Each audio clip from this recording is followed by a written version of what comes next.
In this particular video, we are going to describe about how the peptide bond is formed between the amino acids, the properties of the peptide bond, the rigidity of the peptide bond, how the rigidity of peptide bond explains its structure, and how the Ramachandran plot explains the statically crowded and disallowed regions in a peptide linkage.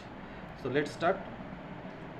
So peptide bond is formed by a condensation reaction between an alpha amino acid of one amino acid, alpha group of one amino acid, with an alpha carboxyl group with another amino acid by the elimination of one molecule of water. So say this is the one amino acid having amino group and carboxyl group linked to the alpha carbon atom, and this is another amino acid or maybe the same type of amino acid having an NH2 group and COH in the structure. So the C terminus end of one amino acid can interact with the N terminal end of another amino acid to eliminate one molecule of water. Ultimately it forms a peptide bond, that is a C double bonded O and NH. So in this peptide bond structure, what you can understand that the peptide bond is single bond, and we have the basic idea that the rotation around the single bond is possible. That means if we want to rotate this CO, this particular group and that particular structure via this CN bond, whether it is possible or not, it is possible basically because it is a single bond. But in technical aspect, in practical aspect, you cannot rotate this peptide bond. So the peptide bond is pretty much rigid, so that rotation around this CN bond is not possible. So how can one explain this fact that although it contains a single bond but rotation around this bond is not possible? So this experiment was explained by Pauling and Cody, who in 1930 and 1940 determined the extracrystalline structure of the peptide chain, and they made a conclusion that the peptide bond is a 40% double bond character. So if it forms a double bond, that is the C double bonded N, normal peptide bond is normally what will look like. This is the peptide bond. Say this one is a peptide bond, that is C double bonded ONA. So this is a peptide linkage, that is a single bond. This is another peptide linkage, that is single bond. This is another peptide linkage, that is a single bond. But if it is double bond, then rotation around this CN bond is not possible. So this rotation is not possible because this nitrogen has a lone pair of electron, and when this nitrogen donates its electron between C and N, so there is a formation of a double bond, and that is the reason why this bond will be wide open to the oxygen atom to generate O minus.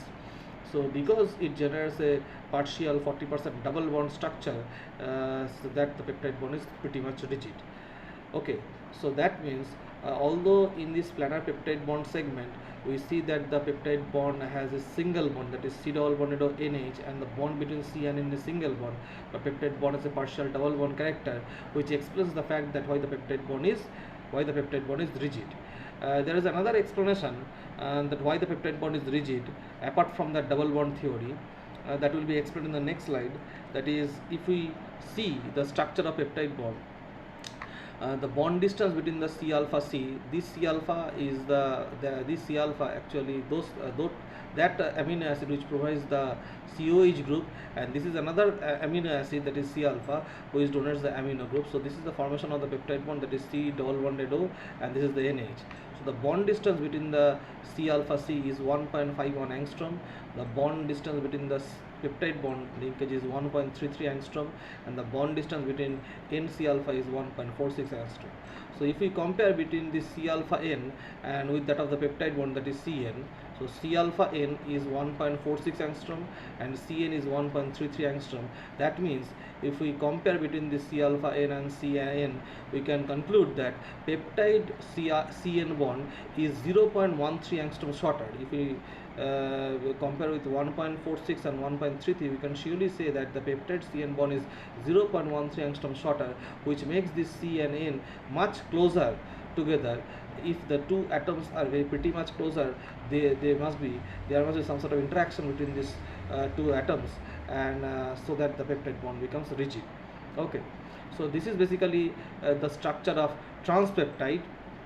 Rotation around the CN bond is not possible, but you can rotate the C alpha C bond and the NC alpha bond. So that means if we want to rotate the C alpha C, rotation around this bond is possible from left to right. and the rotation around this NC alpha bond is also possible. So if we want to rotate this bond, we can rotate this thing. So this is the actual rotation. Upon rotation and before rotation, this is the trans-peptide structure already explained. Why it is called trans? Because this NC alpha bond, say this bond is located at the upward direction, and this C alpha is located at the downward direction. So this is in opposite direction. The R group is also located, this R group, violet color R group is also located in the opposite direction. So that is why we can say that this is a peptide bond. It is a peptide bond, but it is located in a trans conformation. This bond is located in upward direction and this is located in downward direction.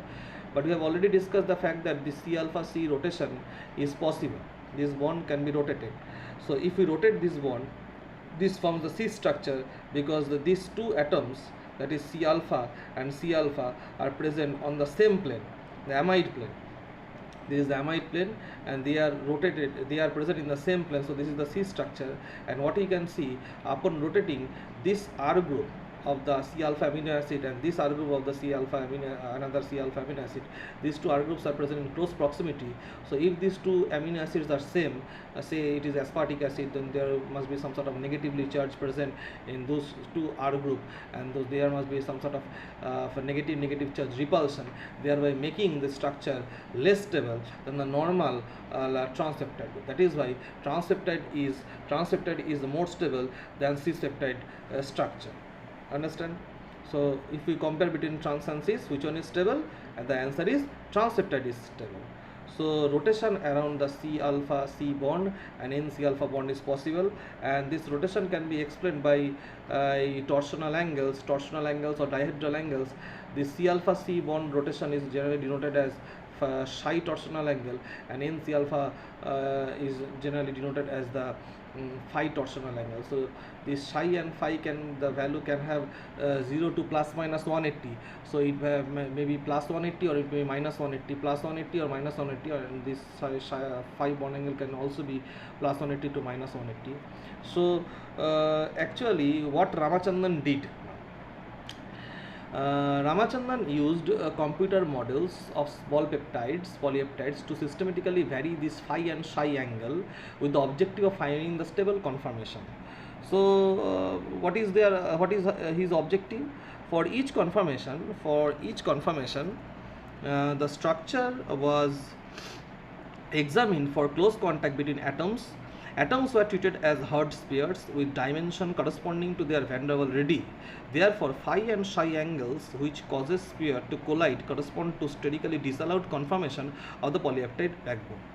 So in this particular diagram, the white areas corresponding to conformations where the atoms in the polypeptide come closer than the sums of their van der Waals radii. These regions are sterically disallowed for all amino acid except glycine. So these white regions, the four quadrants are present. These white regions are actually sterically disallowed for all amino acid except glycine, which is unique in that it lacks a side chain.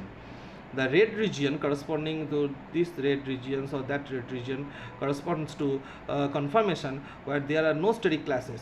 That is, these regions are allowed regions, namely namely the phi and psi torsional angle. And what you can see, the red region shows the beta sheets, both parallel and anti-parallel beta sheets are present here, and this is the right-handed alpha helix, that is sterically allowed regions.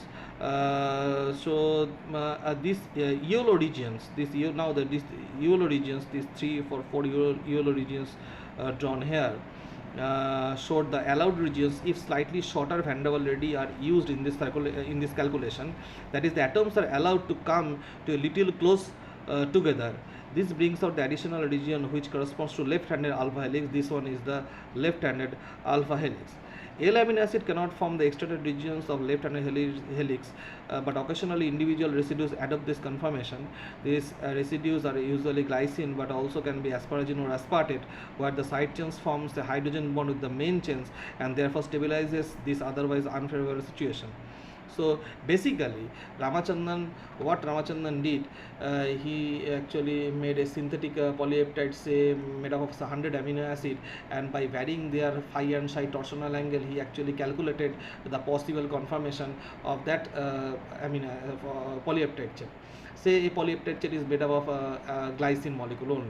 So the same glycine molecule can form the beta plated sheet, the same glycine molecule can form the right handed alpha helix, the same glycine molecule can be left handed alpha helix. When it adopts right handed alpha helix, when it adopts the left handed alpha helix, and when it adopts the beta plated sheet, that will be determined by the value of the phi and psi. Say in this particular region, right hand alpha helix is possible. That means when the phi value is say minus 90 or minus 60, and the psi value is also minus say 45 or 50 region, in that case right handed alpha helix is possible. But when the phi value is minus say 70 75, and the psi value is say plus 150 or plus 140, then the same polypeptide chain can assume the beta plated sheet structure. So this is actually Ramachandran did. Here red is the no steric classes, so sterically crowded region, so sterically allowed region, and yellow region is allowed if slightly shorter van der Waals are used, and the white regions are sterically disallowed regions. 310 helix are also can be present in this region, 310 helix, and the collagen triple helix are located at the topmost position, not shown here, not shown in this picture, but this is actually Ramachandran did. Hope you have understand. If there is any question, please write comment. Thank you.